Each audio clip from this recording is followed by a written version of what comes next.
on, we got two new people in the room, so how much of this are you heavy into metaphysics, or you just, or you're, or you I just? mean, I'm not a beginner, but I also don't know much, so in between. Okay. And you, Lynn? I've been involved in organizations, but I'm pretty much of a novice. Okay. All right, I just want to know, I tend to use a lot of Sanskrit terminology, and so if you don't, just say, you could just say, can you explain that a little bit more,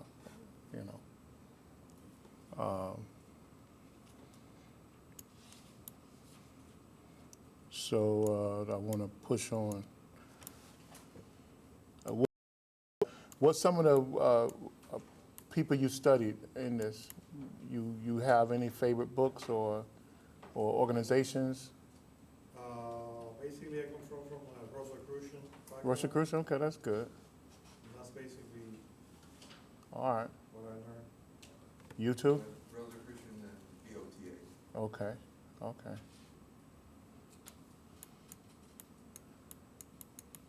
All right. Builders of the 80s. Huh? Builders of the 80s. Yeah. All right. So what was your favorite authors in Rosicrucian? I had a teacher. So you didn't favor the books too much, or? Yeah, there's several of them, like Spencer Lewis, I don't know if you heard. Uh-huh. He had some books about the real or the hidden teachings of Christ. Uh-huh. Obviously, that's a different way of looking at Christ not from a religion point of view, but From a mystical point of view, yeah. That was Spencer Lewis who wrote that book. Mm-hmm. The book about Kabbalah. Uh-huh. Okay. And things like that my teacher wrote. Okay.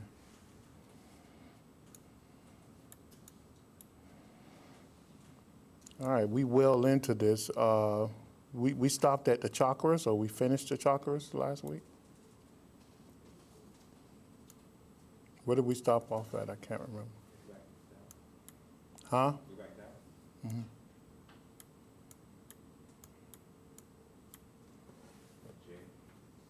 At J?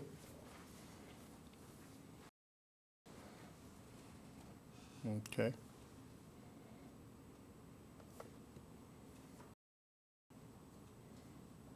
The Kundalini power and its relationship to the chakras. I thought I went over that. You did, yeah. We would start K. Completed J. That's how All right.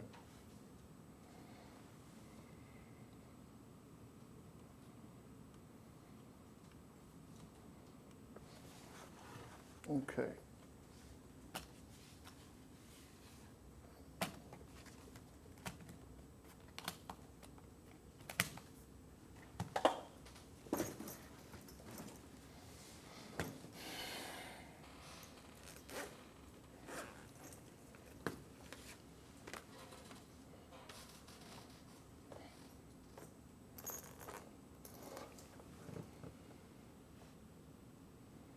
Okay, we'll go back to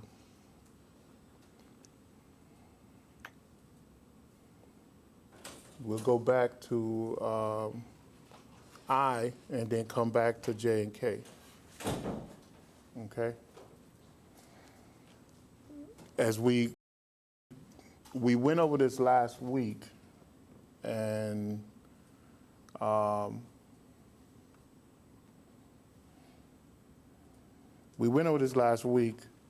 so what I want to do, let me see if I have it in here.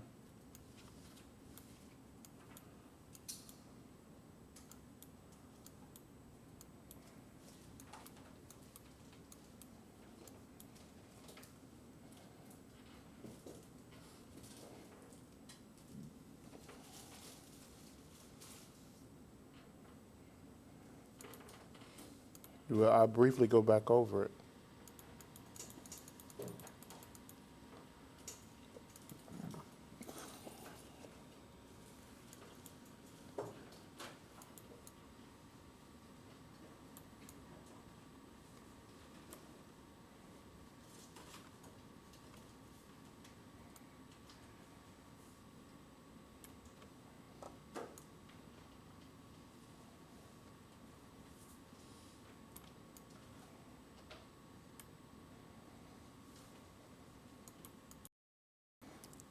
the energy that flows through the body and that the power of Kundalini uses actually comes from the mighty sun and the Mother Earth, and is manipulated by the moon. The ancient teachings tell us this in the Vedas, the Hindu and the Buddhist, and they go into great detail on it. And they give it a lot of different names, but I'm going to break it up so it's really simple here. Let me see something. See if we have it here.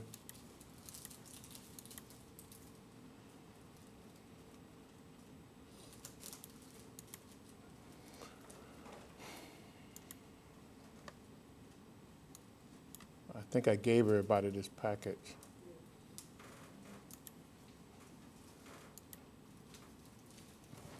Did I give you all that package? I don't think I gave it to them. Here. Okay, great, thank you.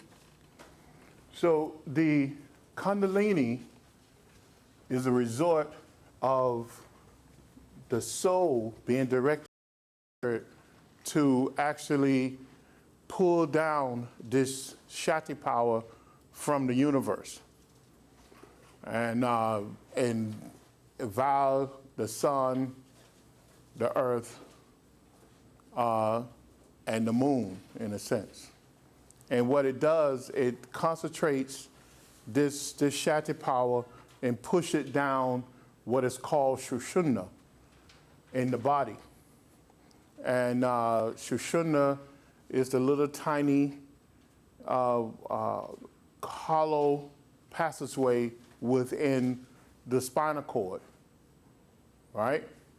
So when this Shakti power is concentrated and pushed down the chakras, when it reaches the Muladhara chakra, which is the root chakra or the base chakra, it falls into a 3.5 knot, what we all hear about as Kundalini. It turns into Kundalini. 90% of it goes dormant. Then it becomes consciousness. It becomes a vehicle for consciousness so that the soul can use it in order to move through many lifetimes, in other words. The soul in its original state is all aware, similar to the spirit. It's not as great as the spirit, because the spirit is a divine spark of God. The soul has a beginning. The spirit does not have a beginning. The I am does not have a beginning. It's a part of the absolute. It's part of God. Each and every one of us is an aspect of the absolute, of God. And we have no beginning. We have no end. The soul has a beginning, so therefore it has an end. When it's absorbed back into the spirit, that's its end. But the spirit actually created the soul in order to bring about this reincarnation cycle that we're going through. Now, the soul, it uses the Shakti power and turn it into the Kundalini power, which is the life force of all the bodies, because we have many, many bodies. But in order to do this, it uses the chakras. Now, a lot of people look at the chakras as actually being something inside of the body, which the chakras is inside the bodies and outside the bodies. The chakras itself is part of the electronic magnetic spectrum that the sun pushes out within the solar system. Okay, so if you look at the chakras, the chakras is like a rainbow almost, because when you look at it, it's part of this spectrum that radiates from the sun. And the ancient yogis stated this. They called it Tavic rays. They call it Tavic rays, and they call it the Mahabhutas, and they call it the pranas. But all of it was actually radiating. It was the Shakti power actually radiating from the sun. And it created these various levels. We know that the base chakra has a reddish color of the spectrum. It radiates this red type energy. The sex chakra radiates this orange type energy. And the solar plexus chakra radiates this yellow type energy. Of course, the heart chakra radiates the green. And the throat chakra radiates a dark blue color. And then the Christ chakra radiates a violet color. And of course, the crown chakra absorbs all the rays and radiates all the rays in a beam of white light. So therefore, the chakras it actually represents realms of existence. And in the ancient teachings, it teaches us that each chakra is a realm of existence, and a state of consciousness. So, if anyone who have did any type of projection, either astral or etheric projection, they would notice that they either go up or down when they have this out of body experience. They'll notice that they actually move from one of the chakras, and they either go up or down onto that particular realm. Because within that, the ancient teachers tell us that also that within each chakra there's so many Tavic rays, and each Tavic ray is actually a realm of existence. Okay, each Tavic ray actually creates a whole realm of existence, a whole state of consciousness that you can visit and live on. So as this soul was pushing this energy down through the Shushumna, it actually configured this energy to each rim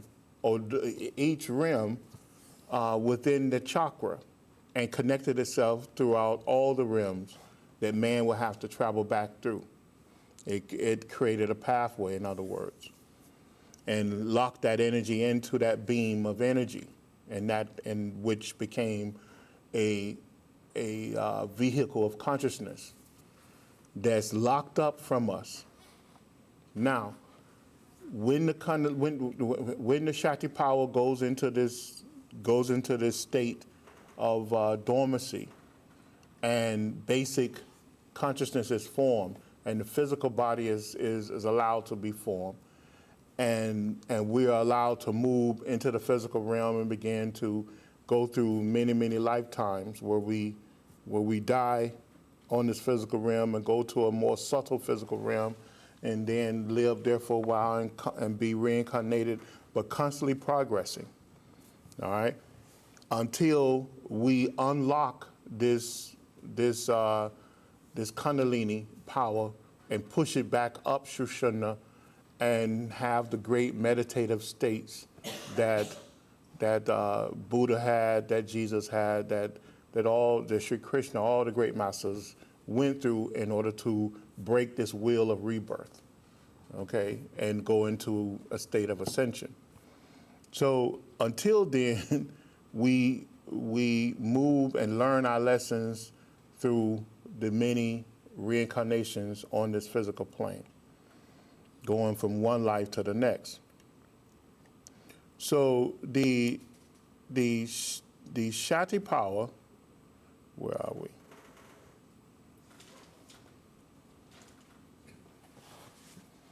So just to understand that that's what the Kundalini is.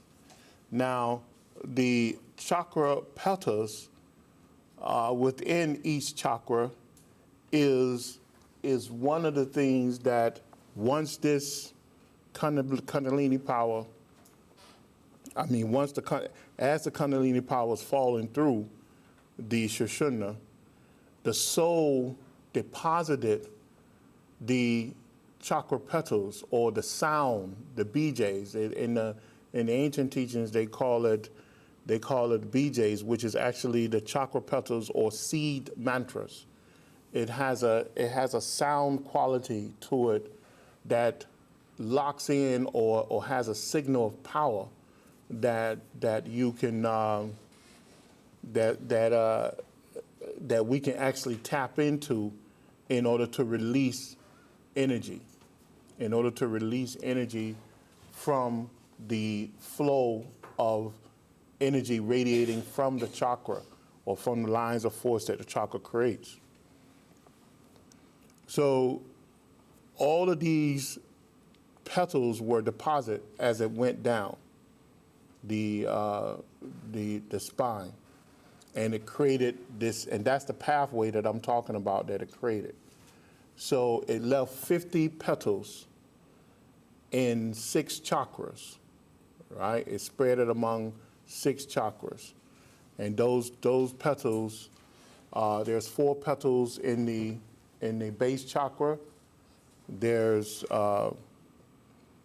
6 petals. I think we have a diagram here. There's 6 petals in the sex chakra,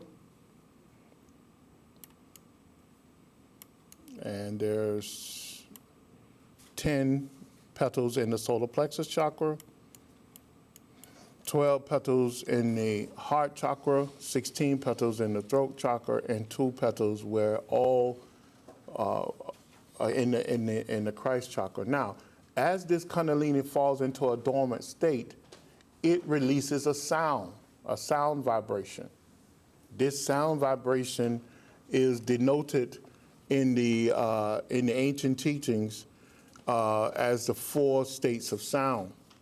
And on the side here, I give you the Sanskrit names for those sounds, or natas, right?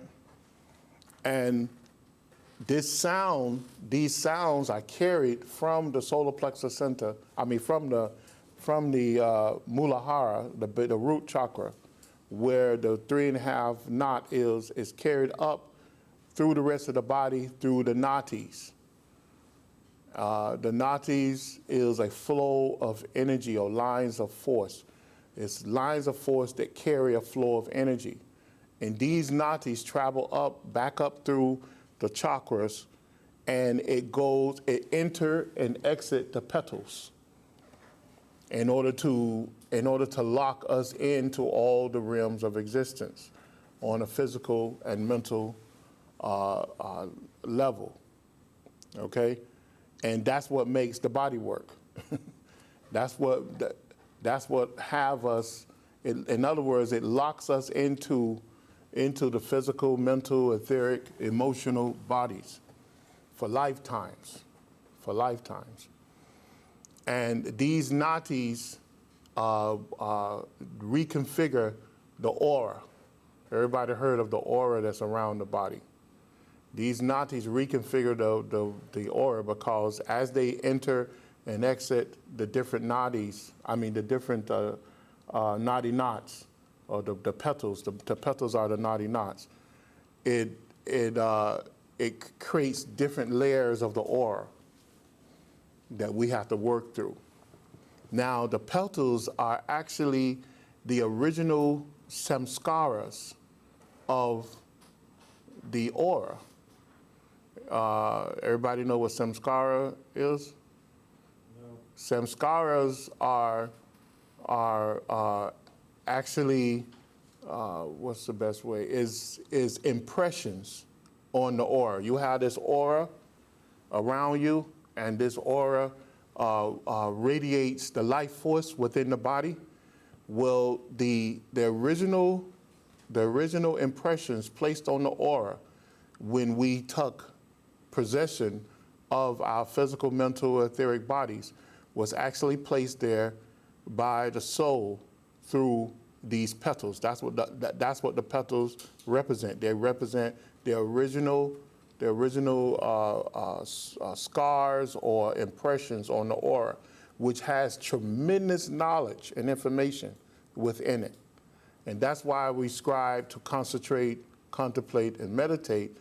And in our concentration, contemplation, meditation, we seek to raise the Kundalini up to the chakras and activate those petals. And within those petals has tremendous knowledge about life, about the world, about the solar system, the galaxy, the universe, that would give us tremendous information on what we need to do and where we need to go.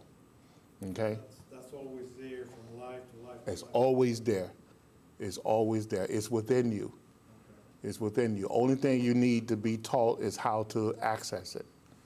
Okay? So you just move from one life to the next until you learn to access it.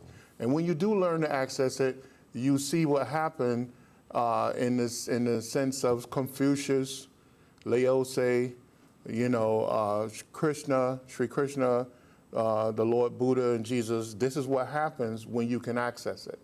You become a divine being. You move beyond this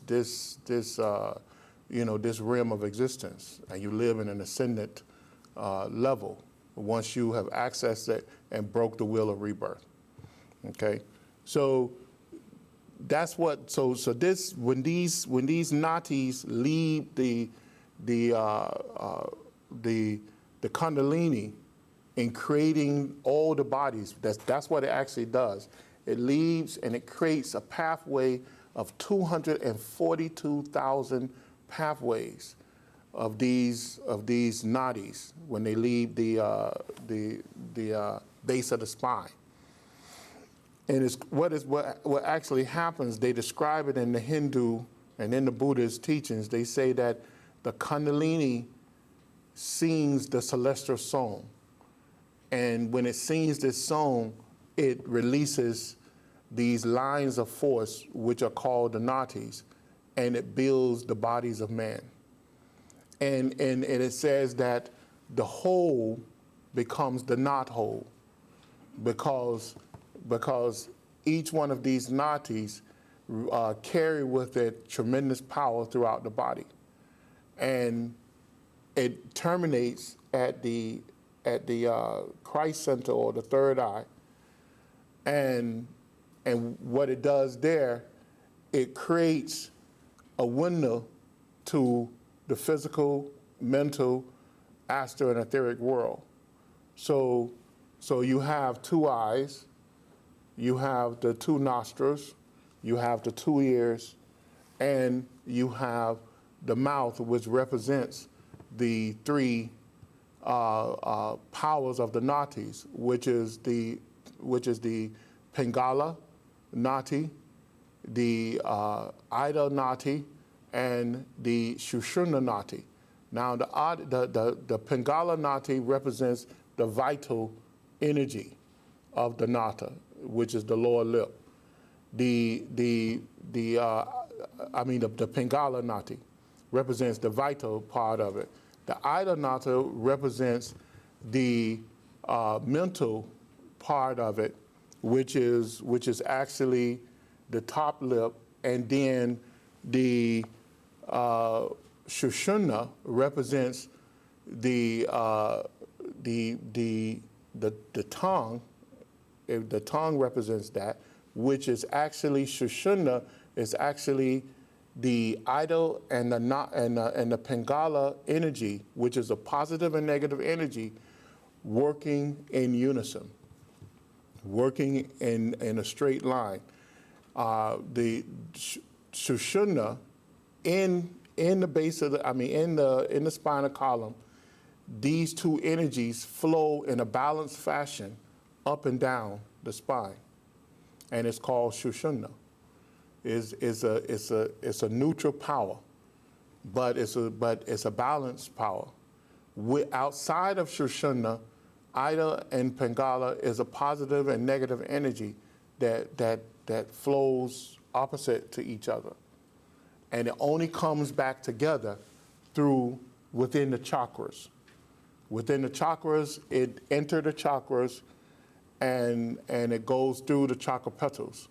Now, at that point, the environment of the chakras, which is a vortex center, each chakra is a vortex center of power and consciousness. When the shushun, when the nadi energies go there, the environment is perfect for it to work together. Outside of that, it repels each other, and it goes to the next level, which is the next chakra. Now, in our development, and we're going down this list. If I'm losing you, say something, ask questions. In the development of these nadis, right? In the development of the nadis,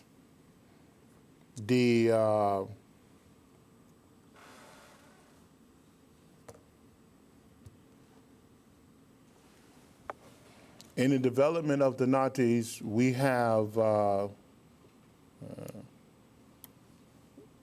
have to purify the nadis. Okay? What do I mean by that? Over lifetimes, we moving into the mark of evolution, which I kind of went into that, the mark of evolution of the relation of the chakras, where once you develop those chakras and push this energy, unlock the energy of the Kundalini and raise it back up to the chakras and open the chakras, you become a god, you become a divine being. But moving on to 8, and I talked about the nadis, what are the nadis and the formation of the nadis, and the known functions of the nadis. In order to develop yourself and the nadis, you have to purify the nadis, because over lifetimes, as you move from one life to the next, in learning, because remember, you have been cut off from the divine by the soul pushing this energy down and locking away 90% of its power. So basic consciousness have been created. And now you have to move through life to life in order to build that consciousness back up, in order to unlock that power. Now, as you move from life to life, you continue to scar the aura, what the yogis and the Hindus, the Buddhists call samskaras. Every day you create different samskaras from your actions. From the things you do, you scar the aura. From the things you think, you scar the aura. From the things you speak, you scar the aura. So your actions begin to pollute the aura, right? Now, understand that the physical body, the astral body, the etheric body, the mental body, lives in this aura, the same way we live within the atmosphere of the earth. If the atmosphere was to disappear around the earth, what would happen? We all die. We live in the aura of the earth. So you live in the aura of your body, of your soul, really. So all these, you, as you create the actions, the thoughts and actions of your life, you pollute the aura. So now, once you come to these teachings, you have to learn to control your thoughts, control your actions. That's why yoga and Buddhism and Hinduism, all the religions really, they teach you to do what?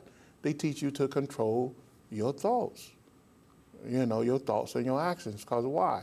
Because it's your thoughts and actions that's holding you back from advancing. Okay? The monks, the priests, the Buddhists, the Hindus, the yogis, That's their biggest teaching. They say control yourself, control your thoughts, control your actions, control the way you live your life.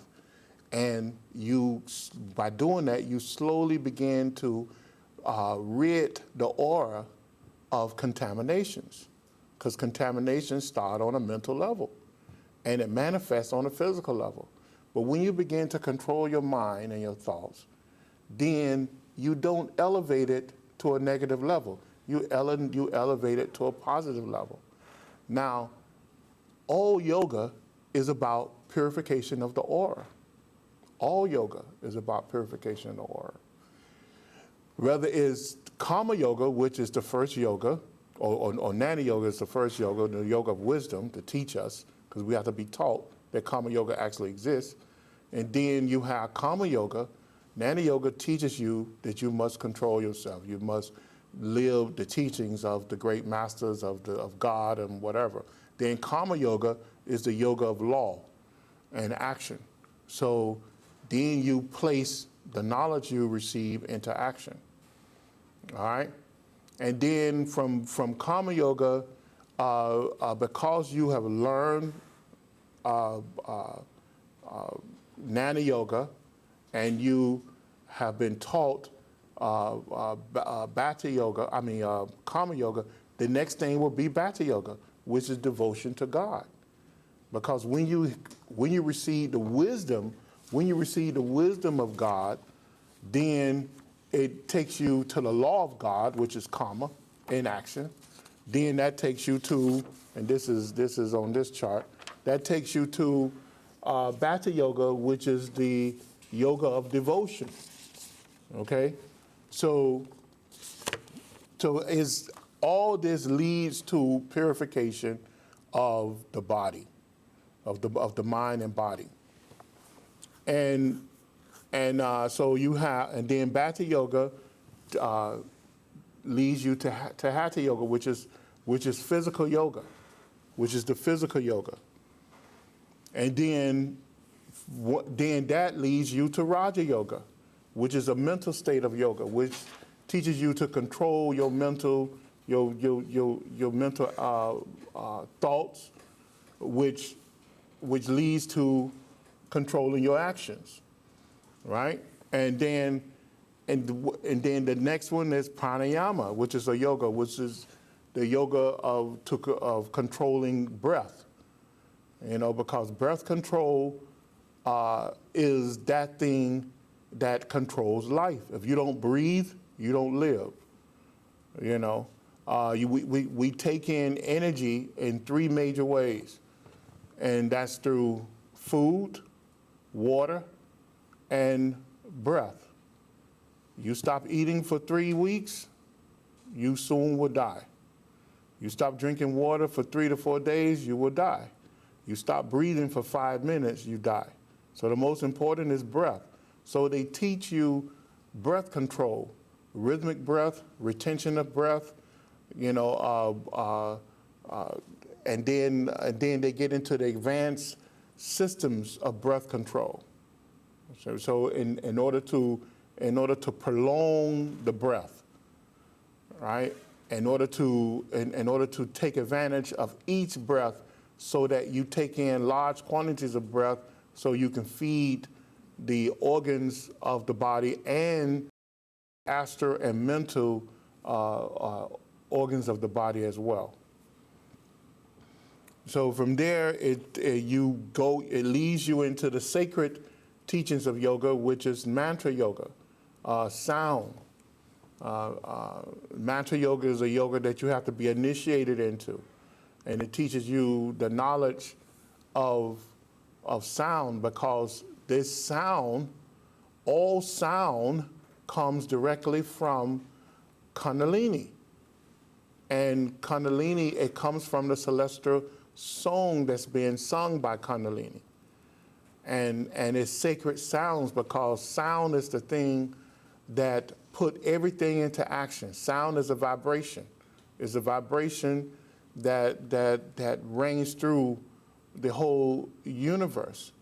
In each Bible, whether it's the Christian Bible or the Jewish Bible or the Buddhist Bible or the Hindu Bible, it said that God spoke the word, and the word was God, and creation came about. So in the Hindu teachings, it said the absolute or the Shiva released Vak, which is a sound vibration that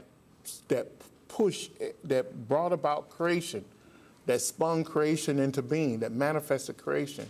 And this sound vibration reigned through the whole universe, creating. And all the suns, all the planets, every living thing releases a sound. And it's that sound that continued to keep us in manifestation, whether on the physical plane or the etheric plane or the mental plane or the astral plane or the physical plane. There's a sound that keeps us going. Our breath is actually a resort of the soul repeating a sound vibration 21,600 times a day. And that's in the ancient teachings. They tell us that. And scientists have found that we breathe 21,600 times a day. You know, and they wrote this down thousands upon thousands of years ago, that the soul actually released a sound and repeats this sound. And when the soul start releasing that sound, then you leave that plane of existence and move to another plane of existence. Whether you leave this physical plane and move to an astral plane or etheric plane or mental plane, it depends on where where your destination is. But once that sound stops, the breath stops. You know, it's the same way. And if you have experienced any type of astral or etheric projection, you'll notice that wherever you are on any realm of existence, if you signal your body to take a deep breath, you'll find yourself back into the physical body. That's how you get back to your physical body. When you in a state of astral or etheric projection, you signal the body to take a breath. And when the body take a breath, you'll find yourself back into the body. You know, so is that thing that locks you into the physical, astral, or etheric body as well. Okay, so then we move to another sacred science that actually comes from mantra. In Mantra Yoga, you are taught Mudra Yoga. Mudra Yoga is the yoga of signs, right? Of hand signs and movement. It teaches you the sacred knowledge of movement and how to redirect and redistribute energy through your movement. All right? So each finger has a particular power, and each finger is related to a particular energy wave within your body. So by doing in the mudra, it teaches you what energy flow is running through that finger and how to inhibit that energy flow and redirect it through the body in order to bring about a potent flow of energy through the body and release it through the body in order to increase that particular energy with a particular thought or visualization, increasing that the likelihood of that particular thing to come about. So Mantra Yoga leads you into Mudra Yoga and teaches you that. And then from there, you go into Kriya Yoga, and Kriya Yoga is the yoga of divine actions. You begin to mold your life to a particular way of living in order to optimize the greatest potential of energy and life force within your actions. So in other words, you bring about great limitation on yourself through your lifestyle. You know, you resist anything that will create a lot of negative actions. And you mold your life down to a series of actions that's highly positive, and you begin to live a life like that. And that, with all of these yogas, will take you to Kundalini Yoga, where you use all these yogas in order to in order to awaken the Kundalini power. You use the knowledge and wisdom of all these yogas in order to awaken the power of Kundalini. And Kundalini Yoga is when you wake it up, when you wake up this sacred power and prepare to move the sacred power out of its 3.5 knot, out of its dormant state. And Laya Yoga is a yoga that teaches you to move the Kundalini back up through all the chakras, back up to the crown chakra, where you can break the wheel of rebirth. Okay, and these are the yogas. These are the main yogas that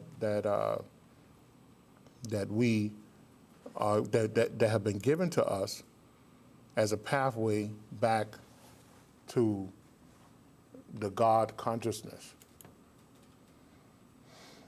So the nadis is the key to that. The nadis, when the nadis run through the chakras, the chakra petals, it creates levels of consciousness.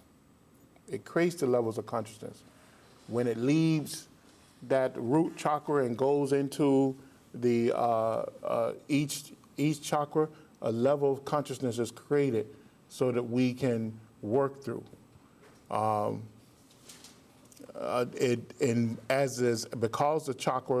the energy is flowing through the nadis, it creates this magnetic auric field around the nadis and around the body as well.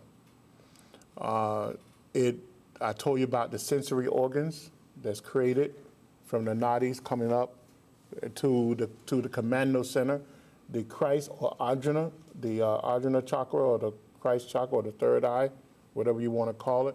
It's the commando center of the body, and it is there that it actually commands everything or regulates everything according to law. It brings about the cause and effect for us. Every action has a cause and effect to it.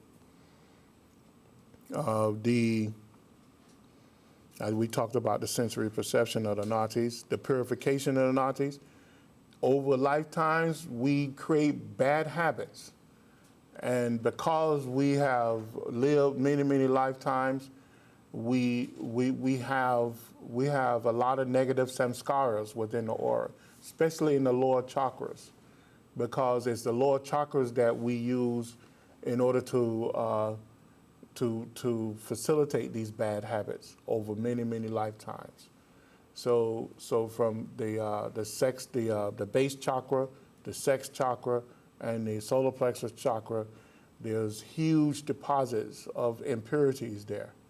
And we have to work on those in order to clear them up, in order to be able to even clear a pathway so that the Kundalini power can move through it without us having agonizing pain. If we were to move the power of Kundalini, we would suffer greatly because of those negative samskaras will bring about tremendous living visions, that as we have the visions, we will live through those experiences in order to burn that negative energy up. And we can really hurt ourselves and put ourselves back for lifetimes without preparing properly to move that energy. So the ailments, all ailments that we feel or suffer in our body is a direct result of the negative deposits or that's within the auric body and the nadis. Okay, though they serve as obstruction. They obstruct the pathway of the energy. So So that's what we experience. That's our negative karma, in other words. Those are the negative karmic deposits that we have placed within our aura. You know, no one did it for us. We did it for ourselves. We can't blame anyone. Sushumna Nati and the evolution of consciousness, I really explained that to you earlier. We have to purify the nadi pathways. And when we purify the nadi pathways, we can pull all this energy that's within the nadis, within these 242,000 pathways of the nadis that go out and make this body. We can pull all that energy back in from the nadis into the root chakra, and we can concentrate that energy and push it up back through Sushumna. Because right now, Kundalini, the 3.5 knot, the 3.5 knot energy configuration that Kundalini makes, it actually blocks the door to Sushumna. So when we push all that energy back into that 3.5 energy configuration, we untie that nadi knot, that Kundalini knot, that 3.5 knot, and we can push that energy up Sushumna, and then we can experience true meditation and samadhi. And each petal, we can have a meditation on each petal and unlock the tremendous knowledge there. And that's how we begin to elevate our consciousness. In the ancient teachings, when they talk about true meditation and samadhi, they actually talk about bringing about, when we drain the body of that energy, we actually bring about a conscious state of death. Okay, if you go back to the autobiography of a yogi, when Paramahansa Yogananda went to check his master, he noticed his master wasn't breathing, and there was no heartbeat. His master had went into a conscious state of death in order to go into this high state of samadhi and deep meditation. He drained the energy of his vital life force and concentrated it in one stream of energy and pushed it up Sushumna and opened that chakra. That's the only way you can open. That's the key to opening the chakra. And he opened the chakra and he vibrated each petal in order to release the knowledge that had been deposited there by the soul via the spirit. It is the door to the all knowledge space. Each chakra is a door to the all knowledge space. And that's what they mean by going into your inner self or whatever. So Paramahansa Yogananda explained the deep states of meditation like that. Swami Vivekananda explained it that way. And the Swami Rama explained it that way. And Swami Sivananda explained it in that fashion as well. We go into the deep state of Kundalini through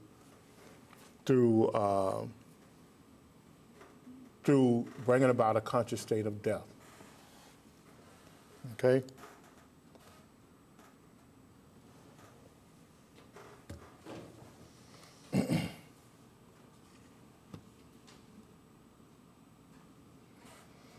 Okay, so is there any questions?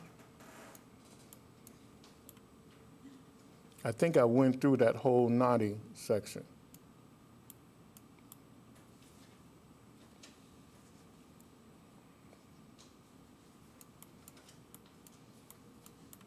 The grantee knots, do you all want to push on? In the hand? Mm-hmm. You're saying all the prana's flow through the hand? Yeah. Does it make a difference if you point tip to tip or tip to knuckle when you're... Yeah, it does. It makes a difference. I really don't want to go into this, but it becomes complicated. Do I have it here? I have a diagram here? Yeah. There you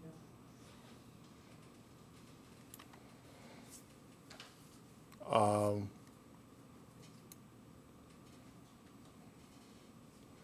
Yeah, the way you fold a hand or the way you hold it like this or fold a hand makes a difference. Okay, now you got to remember that each energy flow, and you have 5 major pranas, and you have 5 major bhutas that flow through the hand, and you have a mental state of energy. But if you notice that each energy either has a elevated or a pronounced positive state of energy or a pronounced negative state of energy. Each energy has a pronounced positive state of energy or a pronounced negative state of energy within it. Each prana.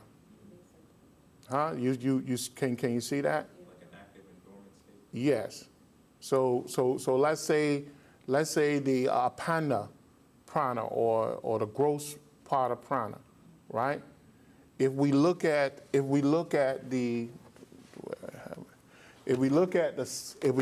right, what we'll notice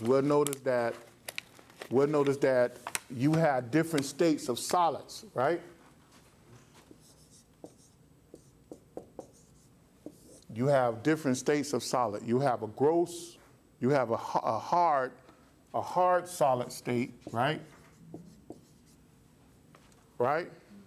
And then you have a state of solid that's kind of mid, and then you have a soft solid state, right? And then you have a real fine solid state, right? Now we can look at this, we can say that this is negative, right? And we can come down here and say this is positive, right? And this can be negative too, and this can be positive. Because the finer it is, the more positive it is. The gross is, the more negative it is, right? When you look at water, you see water in the same way, right? Because the apana, right, represents the solid states, right, of prana, right? And then you have vyana, which represents the liquid flow of prana, right? And when you look at it, you have same thing. You have what they call hard water, right? Right? Right? Then you have soft water.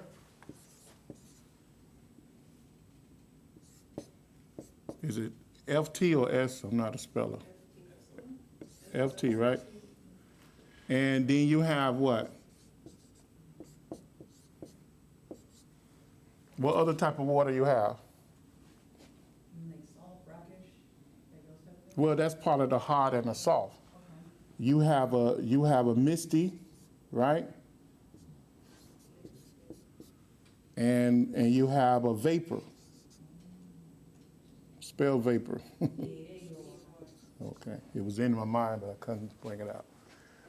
So you have this state of water, and you can go down to each state, and you'll see the positive, negative play of it, right?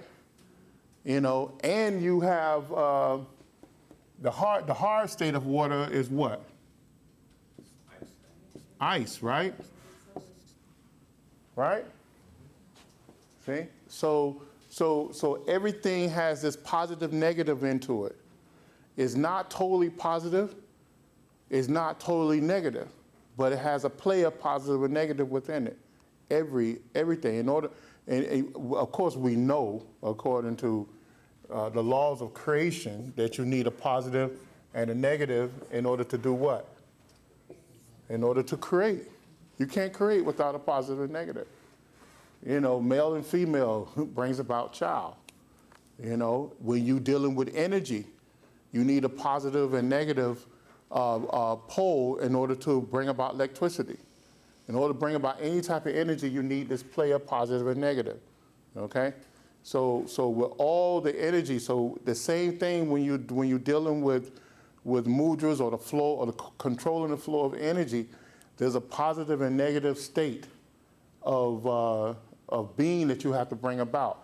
And even within the formation of the fingers, there's a positive and negative state of energy that needs to be brought about. So the way you hold your fingers, either hard, soft, the thoughts you think, all of that matters because it creates an energy flow. Okay, remember you're using your body as a vehicle of energy. A vehicle of projecting energy. Okay, your body naturally does that anyway. All your chakras are vortex centers. They actually release energy and pull energy in. Every thought that you think actually is projected from one of your chakras. And anyone who sees thoughts, or because thoughts are actually, it's a light show. it's a picture show. When a person have a thought, it's projected on their aura, and it comes from either one of the lower chakras or the higher chakras, depending on what they're thinking about, and how it's created.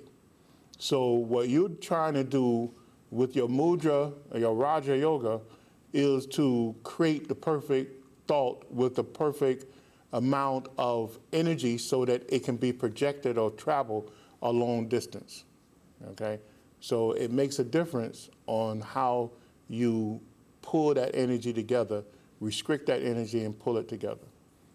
So it does make a difference. All right. Any other type of question? Is the moving from the palm to the tip, is that going from gross to subtle?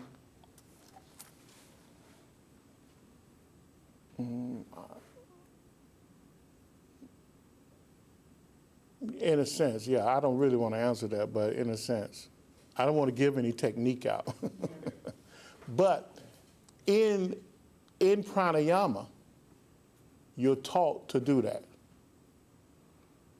That's a mudra that's given in the pranayama.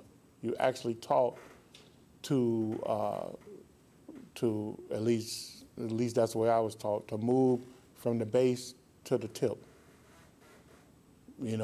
And that's 4 counts. Each joint is a count. In fact, each joint is actually supposed to be a minor chakra within the hand. All right. And what the yogis would tell you that each chakra, the base chakra in which you using the thumb, you use the thumb to actually create the mudra, right? And that base chakra, it has, the reason why it's used like that is because how it was formed. In other words, they all, because knowledge of all the energies in the above 5 chakras was deposited in the base chakra. So the base chakra becomes the key to moving the energy. In fact, when you look up the Sanskrit word muladhara, within that word you'll see the word trigger. It's a trigger point. Okay, so it triggers the energy flow. So that's one of the reasons why the thumb is used. Okay.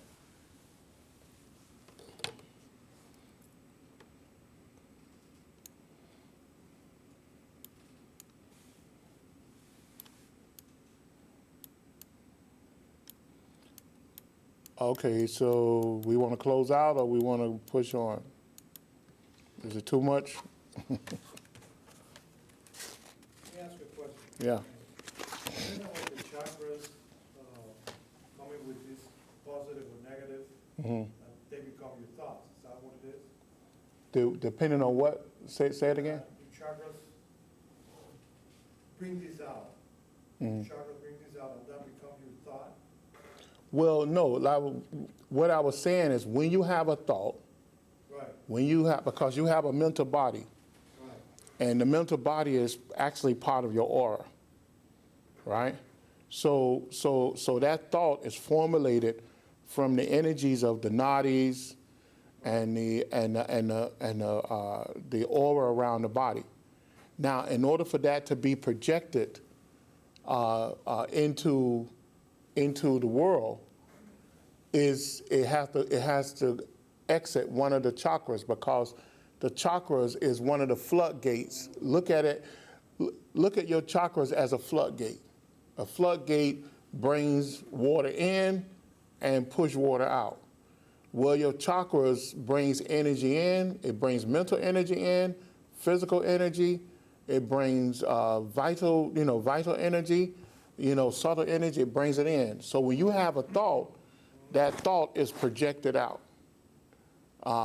from you through one of your chakras. When a person actually when you say a prayer, that prayer energy is projected from your chakras. And the thing that carries the prayer energy is the intensity that you put behind the prayer.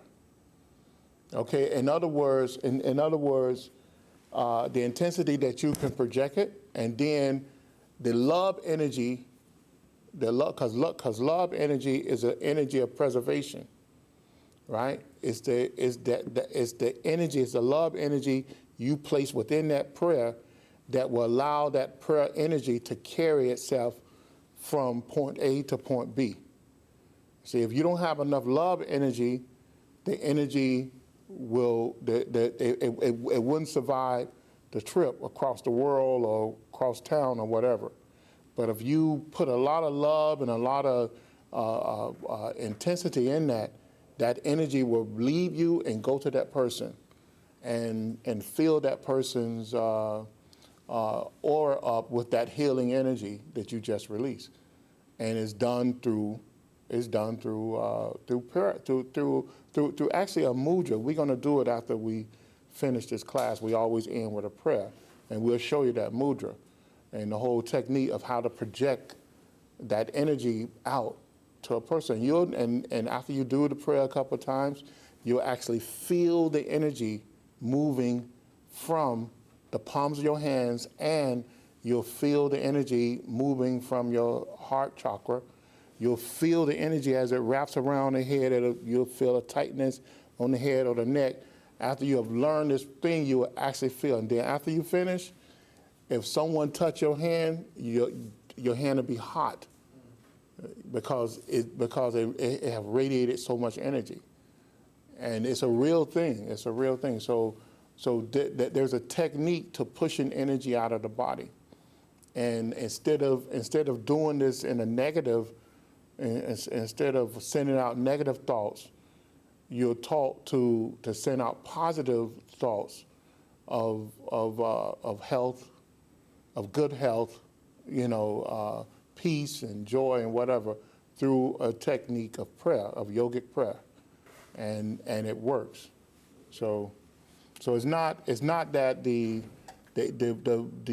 unfortunately the chakras are constantly pushing out energy, thought forms, in other words, and that's what creates this multicolored aura around the body.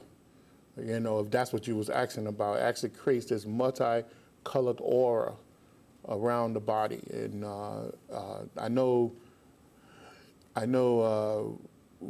I forget what his name. Maxwell Hyman from the Rosicrucians. He wrote a lot about that. Charles Leadbeater wrote a lot about it. Annie Besant, she wrote a lot about it. There's a lot of good books. Arthur what's his name, Arthur Power, back in the early 1900s. He was with the Theosophical Society. I think he also studied some Rosicrucians where he wrote a lot about it as well. In fact, it was in the early 1900s that they actually began to, they developed techniques in order to film the aura. They had a way of actually, the curling photography. But even before the curling photography, Right. they had developed a way to create these huge screens, these panel type window screens that was glass, and then they'll fill it up with a particular liquid, some type of liquid or gas, and then they'll shoot a light through it, right? And they notice when they bring a human being or even an object, a plant or whatever, they can see the aura around it by looking through that screen, and they can take pictures of it.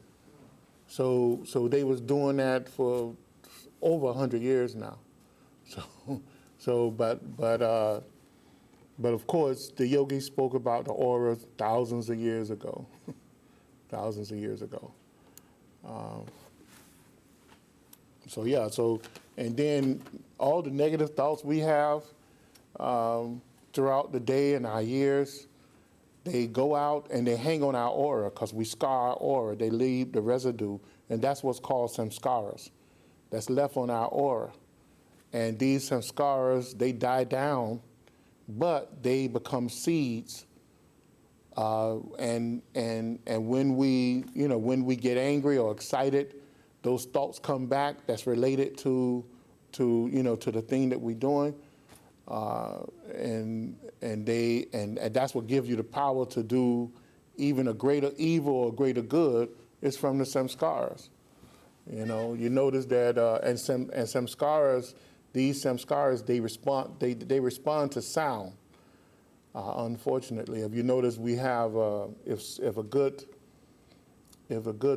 song or music come about that's related to a particular time that you live, emotion you had in that time floods your mind and your aura, and you either happy or you're crying or whatever, and that's the samskaras that's been embedded in you as seeds, because it falls back into the aura and deposits itself there until the right time, until you create the right condition to rise it back up, So, and we have hundreds of thousands, maybe millions of samskaras from all our past lives.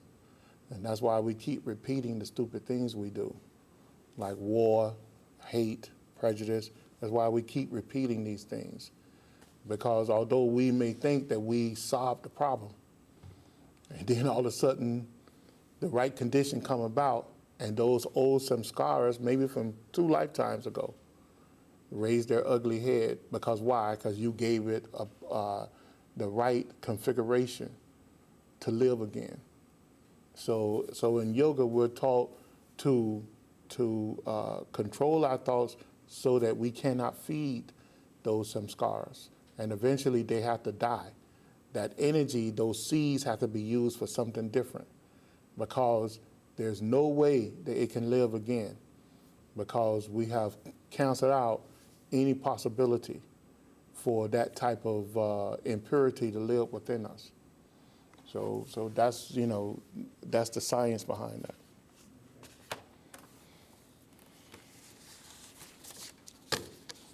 Is that it? If there's no more questions. Really quick, you were saying that with each category, Mhm. category itself is around consciousness. Right. So that means if normal has 56 categories assigned to it, Mm. there's 56 realms of consciousness alone within that chakra. Yes. That can be tapped in through that chakra. Okay. That's why the yogis say, the yogis, it was one, I can't remember which yogi was it. But it's in the, I seen it repeated in the in the book called by Arthur Avalon called The Serpent Power. It says that you have to conquer 118 worlds That's it, in order to enter adeptship. So what does that tell us? That tells us that the first chakra and the third, and the first chakra and the to conquer those two chakras in order to enter into adeptship in the third chakra, which is the solar plexus center, which is where a young adept, when you can open the solar plexus chakra, you become a young adept. You have to conquer 118 worlds, and that's what they meant by that. Okay.